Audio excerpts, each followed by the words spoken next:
What's up, nerds and nerdettes and wee little nerdlings all? It's your buddy Big John and G. Two Gun Pixel presents Legendary Gaming.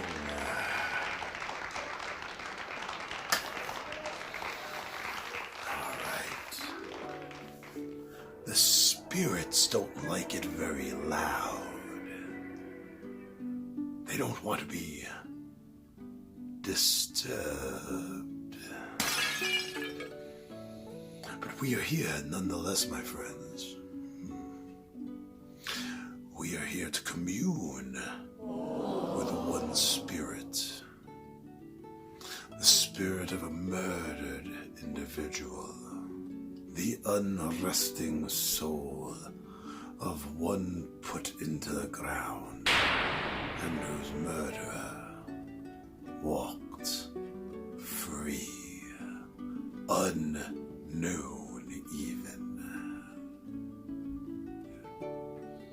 What we are doing here is learning how to play the game you just saw unboxed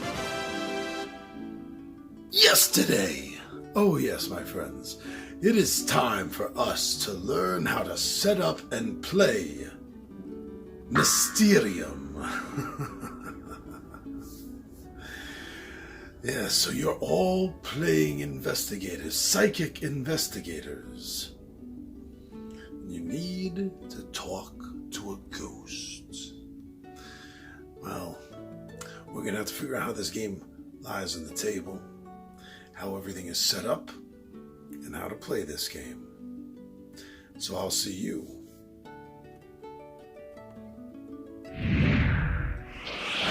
Sorry to disappoint you. Huh? You triggered my trap card!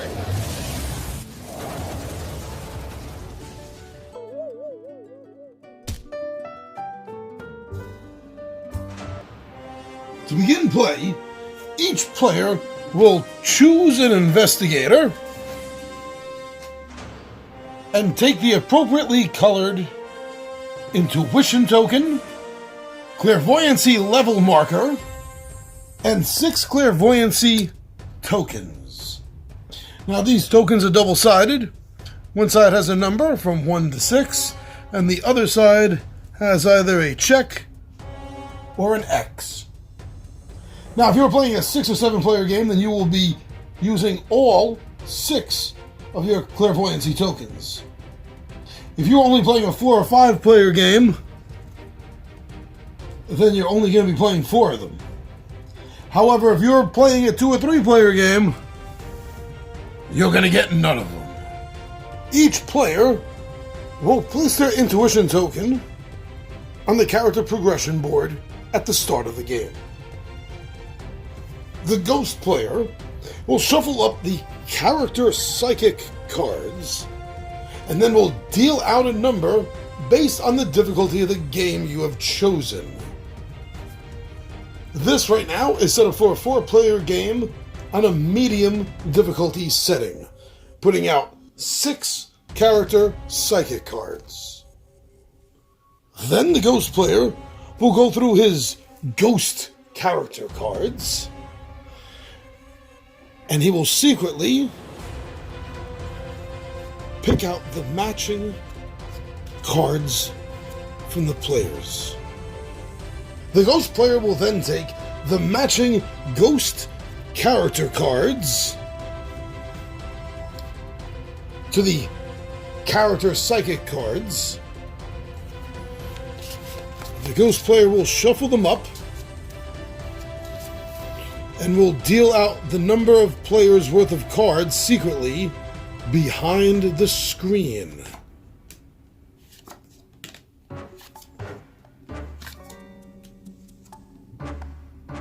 The ghost player will then assign one of these each to one of the players, using the colored strips as guides to remind you which player is who.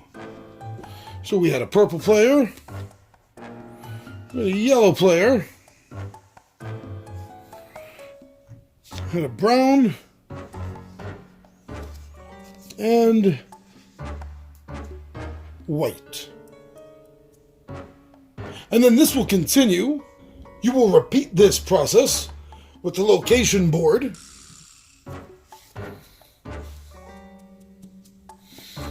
Assigning each of the players one of the cards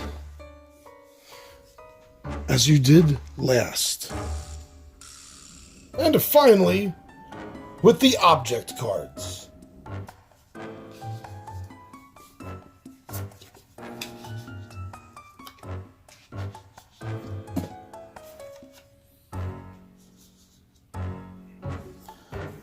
The ghost player will remember to add the 3 crow markers on top of the screen, because these will come in handy during the game.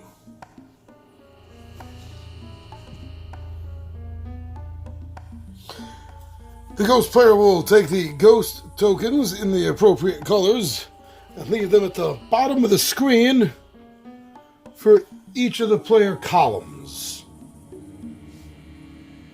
The ghost player will also keep handy the culprit tokens and will need the stack of vision cards. Above the object track lies the clairvoyancy track. Now, depending on how many players you have, such as 4 or 5,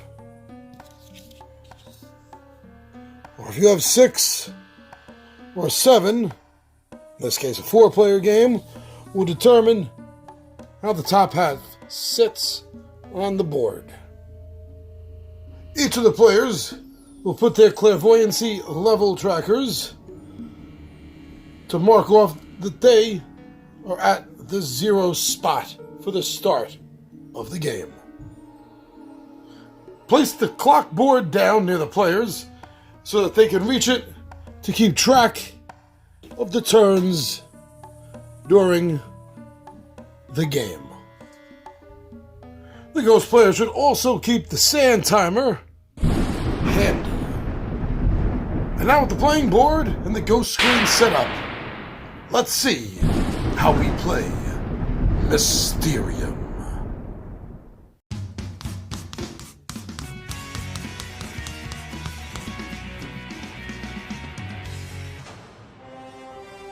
Mysterium is broken up into 2 phases. The first phase of the game is the reconstruction of events. The second phase is revealing the culprit.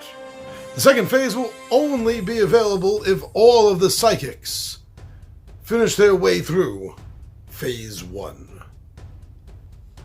The reconstruction of events phase is broken into 7 different turns.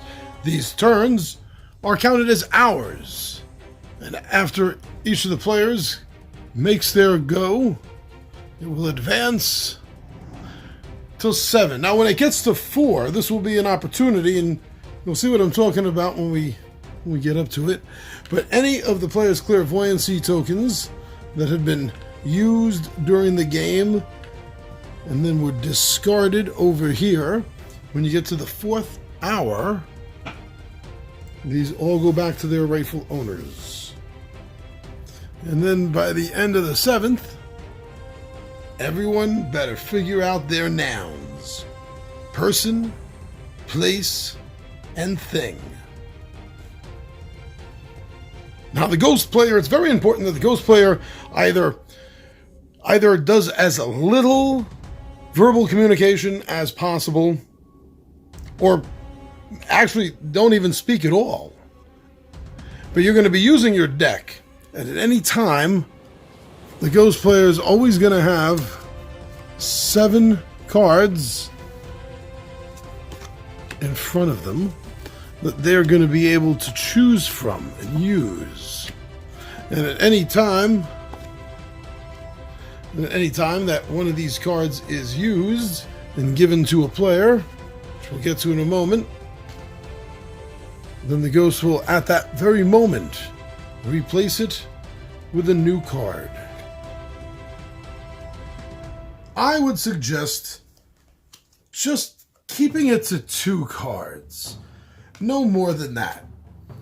One reason is because you can just give the player too much information, too many different symbols being thrown at them and trying to interpret.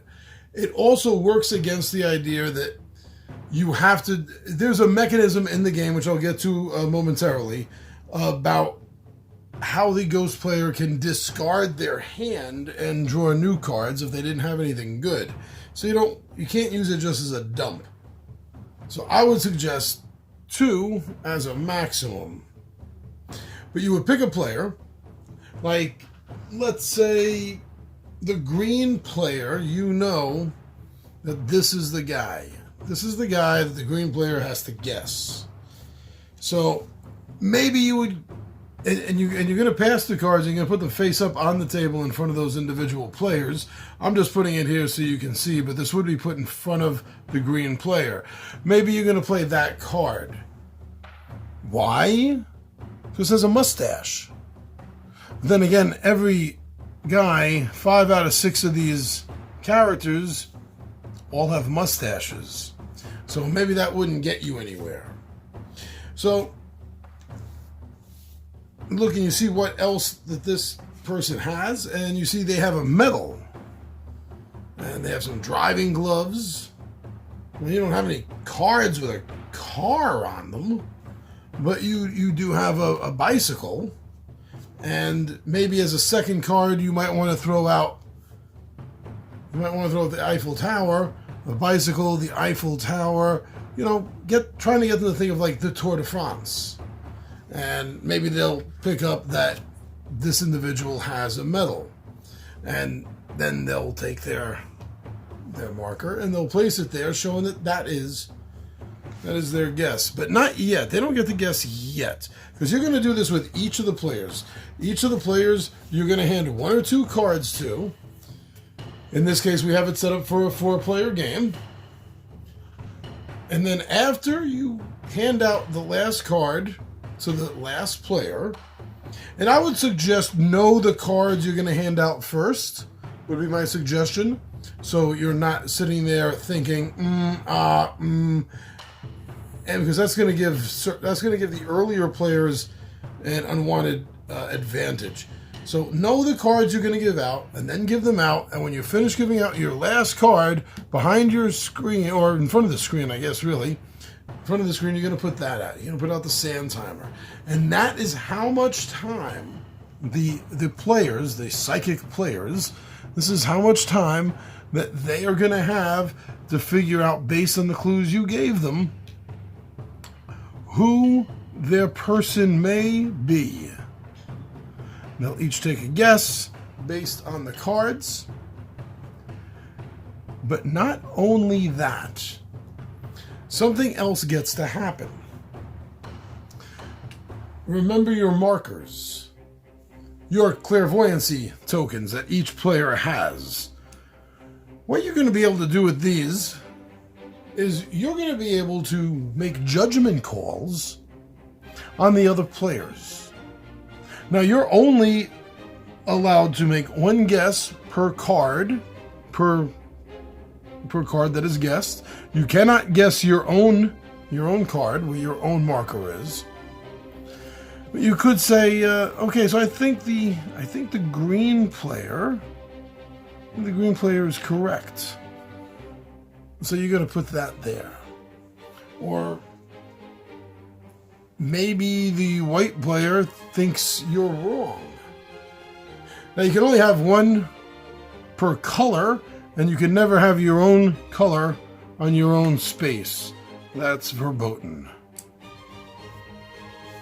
And then, when either time runs out, or all the psychic investigators are finished with their guess, then the ghost player, 1 at a time, will let them know whether they were correct or not.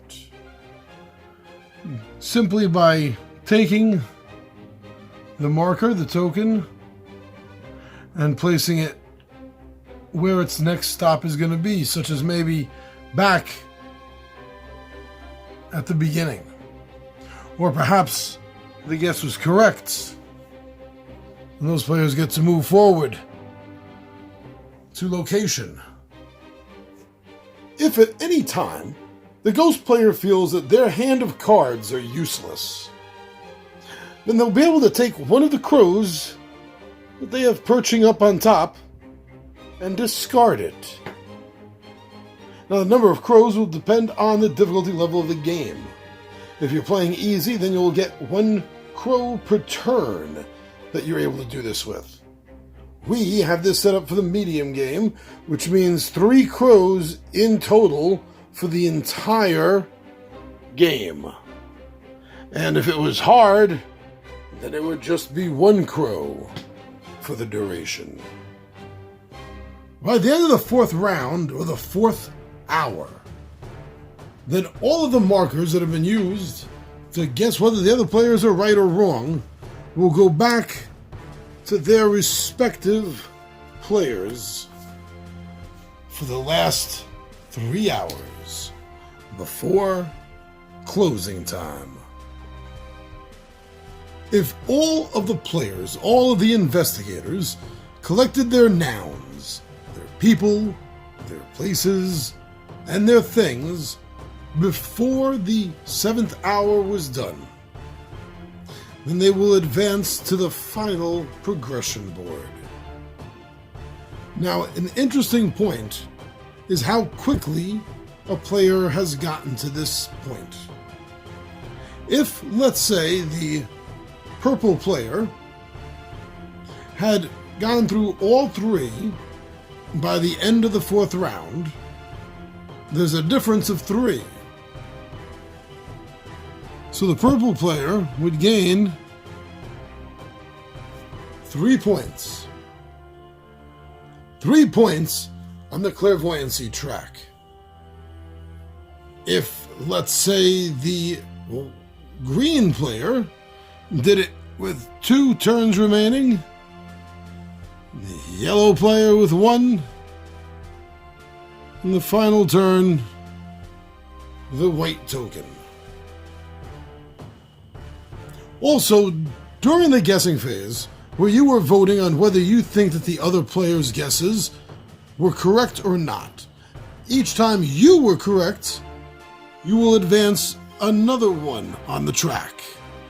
So by the time we get to this point, the board could look like this.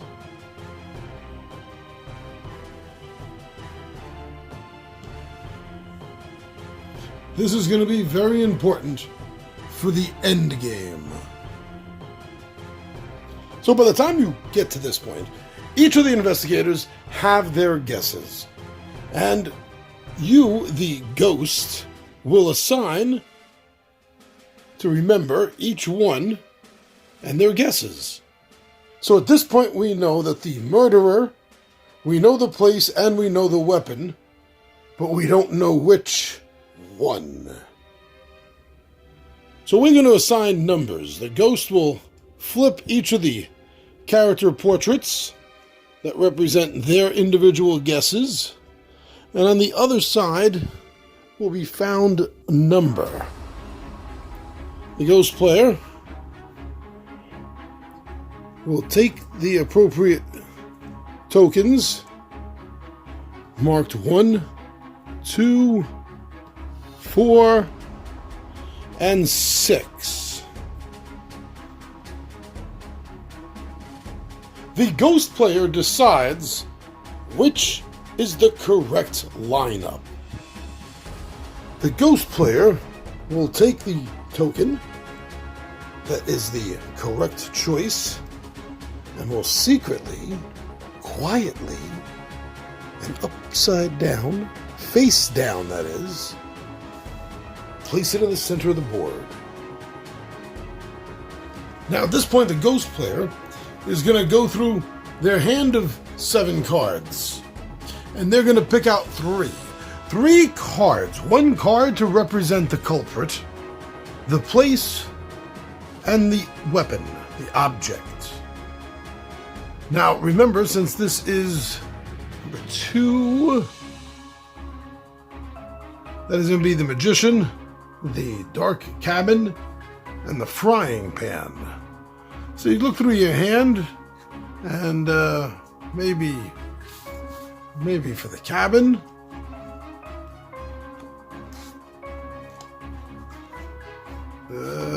magician, right? With some magic stuff. And for a frying pan, poison food.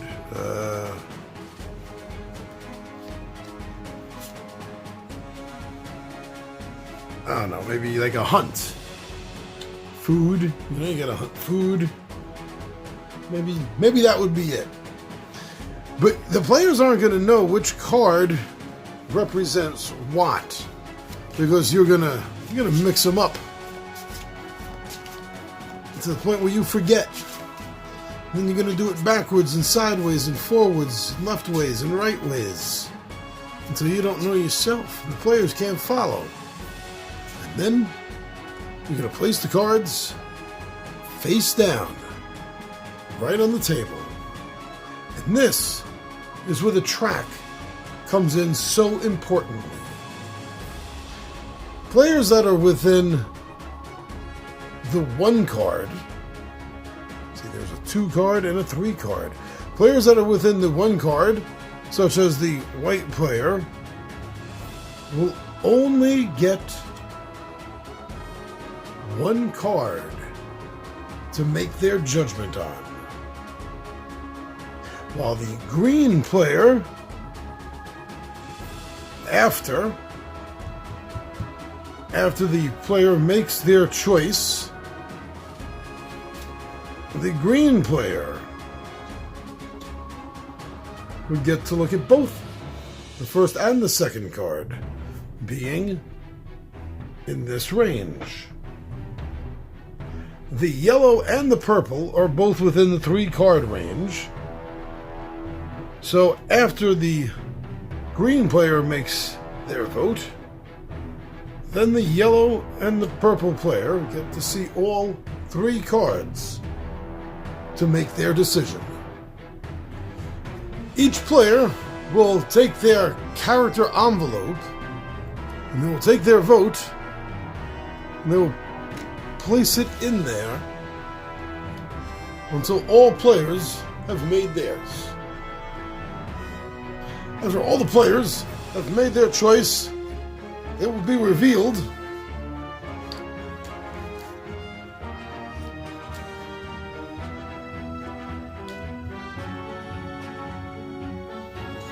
and the majority, in this case the majority voting for 2, would be considered the group's vote.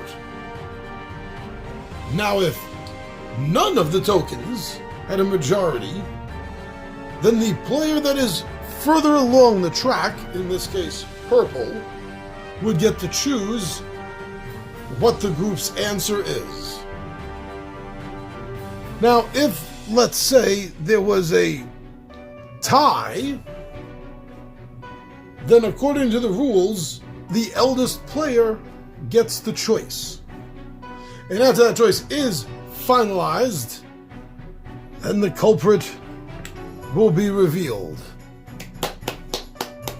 2, yay! 2 is the majority because purple's the oldest, I guess. I don't know.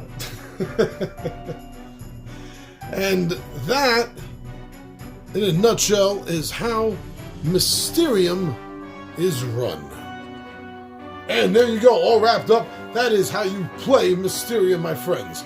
From the beginning, the setup, running as the ghost who just knocked this over, or as the psychic investigators that are trying to piece together these strange clues that are given to them by the ghost player. Very strange indeed. But thank you very much, everyone. Thank you for checking this video out, and as well as checking us out on Facebook, Instagram, and Twitter. It's also really super cool that you go to our Two Gun Pixie Zazzle store and you look at some of the cool stuff that we have on demand there. Hats, shirts, hoodies, steins, mugs, cups. Thank you for going. Even if you didn't buy anything, it really is super cool that you go and you just spend a little time to look and see if there's anything that you like. That's really awesome. Thank you so much. And most of all, right here on YouTube, you subscribe to the channel, you watch the videos, you comment, you like, and when we're lucky, you share a video. That is the greatest thank you of all. And I just want to say thank you, everybody. I'm your buddy Big Johnny G for Two Gun Pixel Presents Legendary Gaming. And my friends, I am out of here.